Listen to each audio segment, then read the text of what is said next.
Power ना police ना ओडार जनगण को दहगंज करवा जीवन को जाली पोड़ी मारिबा धान न किणवा ये जो अव्यवस्था गोटे लॉलेसनेस बीजेपी सरकार दोगुला सरकार दोमुहा सरकार पचारे चाहिए जो मंत्री अच्छा विभूति बाबू आप मत कहतु ओडिशा जिते अच्छी इंडस्ट्री अच्छी जी कंपानी अच्छी तार सब पॉल्यूशन सर्टिफिकेट टेस्टिंग कर मो नाम मनोहर नवनिर्माण युव छात्र संगठन राज्य संयोग आप समस्त जानते बर्तमान ओडिशा रे गोटे जो हिसाब रे पॉल्यूशन ना रे जो हिसाब गोटे अत्याचार चली सेपटे चाषी मानकर ठीक समय मंडी न खोलिकी मंडी जो अव्यवस्था चली एवं बिजुड़ी ना रे टाटा पावर जो हिसाब से साधारण लोक लुट करुच्ची ता सहित बीजेपी जो नेता माने अच्छा मंत्री माने अच्छा जो हिसाब से आप देखिए जो घटना आमर किसी पिला सोनपुर जो आटाक कर सहित आप देखिए जो अच्छा परिवहन मंत्री अच्छा से जो हिसाब से कथबार्ता जो कर भावुंट कि आउ लोकतंत्र नहीं से भावुंट एटी से राजतंत्र करने आप देखिए जहाँ को लेकिन आज आम जो सामाजिक सम्मेलन करूँ यार मुख्य उद्देश्य हूँ पॉल्यूशन आरे अत्याचार ता सहित चाषी मान जो धानर मंडी जो अव्यवस्था अच्छी एवं टाटा पावर जो अत्याचार कर दाबी सबको लेकिन आसंता जनवरी 28 तारीख दिन आम ओडिशा बंद डाकरा दौचु जो डाकरे आम समस्त नवेदन करुँ कि डाकरे समस्ते स्वच्छता भाव में समर्थन देवा सहित ये आंदोलन को साथ दिंतु सकाल 6 रु दिन 2टा जाए जो बंद हम ये बंद रे जी जार व्यवसायी संघ हो ये जो अच्छा 6टा रु 2टा घर न बाहरिकी आंदोलन समर्थन दिंतु ये लड़े आम नुहे लड़े हूँ प्रत्येक जनसाधारण सरकार जो काम कर काम करना सरकार जो अत्याचार कर अत्याचार विरुद्ध में जमी लोक मैंने लाइन लगे फाइन दौरान पॉल्यूशन सर्टिफिकेट लाइन ठिया होती ये अत्याचार चली सेमती लाइन लगी जो फाइन दौरान जो जमी ठिया खतर आम नवेदन करुँ आसंता जनवरी 28 तारीख दिन निज निज घरे रहीकि आंदोलन समर्थन करते दुकान बजार सब बंद करते ये लड़े साथ दिंतु से समस्त आम गोटे नवेदन गोटे अनुरोध आम तो राजस्था लड़ुचु केस खाऊ जेल जाऊँ आप घरे रहीकि आंदोलन साथ दिंतु से आज ये साम्बादिक सम्मेलन कराई 28 तारीख ओडिशा बंद जो डाकरा देचु ये बंद डाकरा आप समस्त साथ देखिए आंदोलन सफलता करतु देखु सरकार ये बीजेपी सरकार दोगुला सरकार दोमुहा सरकार जो हिसाब से साधारण लोक अत्याचार कर जो हिसाब से सब नियम कानून लगुच से नियम कानून सरकार मानुनी आप देखिए आज जो हिसाब से साधारण लोक पक्ष जो फाइन आईन नियम लगे पचारे चाहिए जो मंत्री अच्छा विभूति बाबू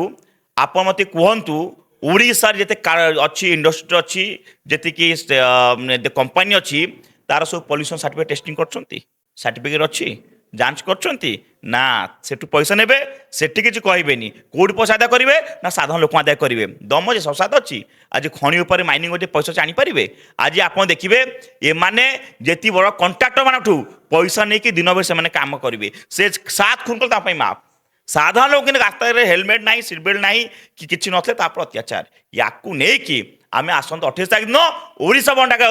मुझे थे कहीदे ओडिशार प्रत्येक जनसाधारण को समस्त नवेदन से दिन आपण मैंने घरे रुहतु पेट्रोल पंप ठू नहीं दुकान बजार जो मैंने जो आसुँच समस्त नवेदन करी आप निज निज अंचल ये आंदोलन समर्थन देकी बेंच पकईकि रास्ता पर बसतु आंदोलन करूँ कि गोटे जिनस पॉल्यूशन ना अत्याचार बंद कर जाऊ चाषी ठीक समय धान मंडी खोल जाऊ धान मंडी किसी असुविधा न हो टाटा पावर जो सब लुट गास चली अत्याचार चली स्मार्ट मीटर नारी जो हिसाब से लुट चलती बंद कर जाऊ या 28 तारीख मुझ समस्त को हाथ नवेदन कर साथ देवे ये आंदोलन सफल देवे ओडिशा बंद डाकरे आप समस्त यार भागीदार हेबे किसी दाबी न ओडिशा जनजीवन विपर्यस्त होती चाषी की 800 टका बोनस ना चाषी जीवन उच्छन कर धान किणु ना धान 1618 टकर किना बिका हो 1000 टंका मिलर क्विंटाल पिछा नौ सहीटा पुणी पछबाट देखिए मिलर पाखु चली जाऊँगी से 800 कोटी टका किकबैक होती ओडिशा नामी दामी सांबादिक अभियोग कर गोटे होटेल बीजेपी वरिष्ठ नेता मंत्री मिलर संघ एकाठी बसी ये सांठगांठ फाइनाल आ विरुद्ध में टाटा पावर को पावर सेक्टर संपूर्ण हटा हम आम बिजुली सारा दुनिया को कोयला देवु आम महर्गे बिजुली नेबू और टाटा स्मार्ट मीटर लगेब ओडिशा सरकार 700 कोटी टका उपहार देवे आमठू जिजिया कर आदाय करेंगे पावर ना पॉल्यूशन ना ओडिशार जनगण को दहगंज करवा जीवन को जाली पोड़ी मारिबा धान न किणवा ये जो अव्यवस्था गोटे लॉलेसनेस अवस्था आई ଏ କାଲସନେସ୍ ବିରୁଦ୍ଧରେ ଜନ ଅତ୍ୟାଚାର ବିରୁଦ୍ଧରେ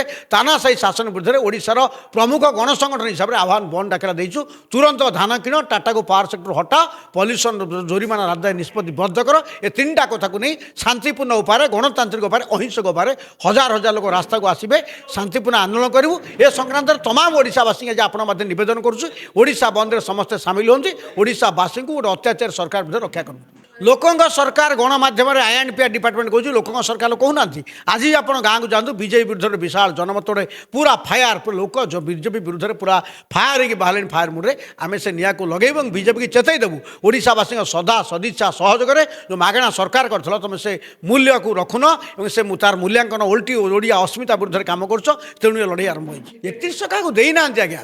3100 ଟଙ୍କା ଚାଷୀ ଅଣ୍ଟରେ ପଡ଼ିନି। ଗଲାଥର ଆମେ ତ 50 ଥର ପ୍ରଶଂସା କରୁଛୁ। ଏବେ 1628 ଟଙ୍କା ଧାନ ବିକ୍ରି ହେଉଛି। କଲିକତା ବେପାରୀ, ଆନ୍ଧ୍ର ବେପାରୀ, ବାଲେଶ୍ୱରଠୁ କୋରାପୁଟ ଯେ ବୁଲୁଛନ୍ତି, ସରକାର ପ୍ରଚାର କରୁଛନ୍ତି। ଏ ପ୍ରଚାର ସର୍ବସ୍ୱ ସରକାରକୁ ବିରୋଧ କରି ତାକୁ ଚେତାଇବା ପାଇଁ ବନ୍ଦ ଫଳ ଦିଆଯାଇଛି।